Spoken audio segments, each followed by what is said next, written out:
Sabi Alonzo real Madrid വന്നിട്ട് ആകെ ഒരു മാസമായിട്ടുള്ളൂ. ആ ഒരു മാസത്തിൽ കുറെ മാറ്റങ്ങൾ നമ്മൾ കണ്ടുകൊണ്ടിട്ടുണ്ട്. പ്രധാന പ്ലേയേഴ്സ് മാറിയത്. ഫസ്റ്റത്തെ ആൾ ഫെറൻ ഗാർസിയോ. ഒരു മാസം മുന്നേ ആരാധകരുടെ കണ്ണിൽ ലോസ് ഓഫ് ഹോപ്പ് ആയിരുന്നു. പിന്നെ സാബി അലോൻസോ വന്നതിന് ശേഷം അദ്ദേഹം കഴിഞ്ഞ മത്സരത്തിൽ കണ്ടിരുന്നു കിടിലം പെർഫോമൻസ് ആയിരുന്നു അദ്ദേഹം കാഴ്ചവെച്ച്. ഒരു ഗോൾ അടിച്ചു, പിന്നെ ഹീറോ ഓഫ് ദി മാച്ച് ആയിരുന്നു. രണ്ടാമനാണ് ചുവമനി.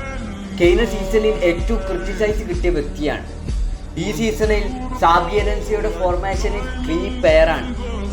അദ്ദേഹത്തെ ഇപ്പോൾ ഡിഫറെൻ്റ് ആയ യൂസ് ചെയ്യുന്നു, 3 ബാക്ക് സിസ്റ്റം. പിന്നെ അടുത്ത പ്ലെയറാണ് ആർദാ ഗൂളർ. കഴിഞ്ഞ സീസണിൽ ഫുള്ള് ബെഞ്ചിലായിരുന്നു. അദ്ദേഹത്തിന് പൊട്ടൻഷ്യലൊന്നും നമുക്ക് കാണാൻ പറ്റിയില്ല. പക്ഷേ സാബി അലോൻസോ വന്നതിന് ശേഷം അദ്ദേഹത്തിൻ്റെ പൊട്ടൻഷ്യൽ നമുക്ക് എല്ലാവരും കണ്ടു. അദ്ദേഹം കഴിഞ്ഞ മാച്ചിൽ 2 അസിസ്റ്റാണ് നേടിയത്. അടുത്ത വ്യക്തിയാണ് ഗാർസലോ ഗാർസിയോ. Is really awesome. അൽ ഹിലാലിനെതിരെയുള്ള മത്സരത്തിൽ എംബാപ്പക്ക് പകരമായിരുന്നു ഇറങ്ങിയത്. പക്ഷെ അതിനുശേഷമുള്ള കാര്യങ്ങൾ നിങ്ങൾക്ക് അറിയുന്നതല്ല.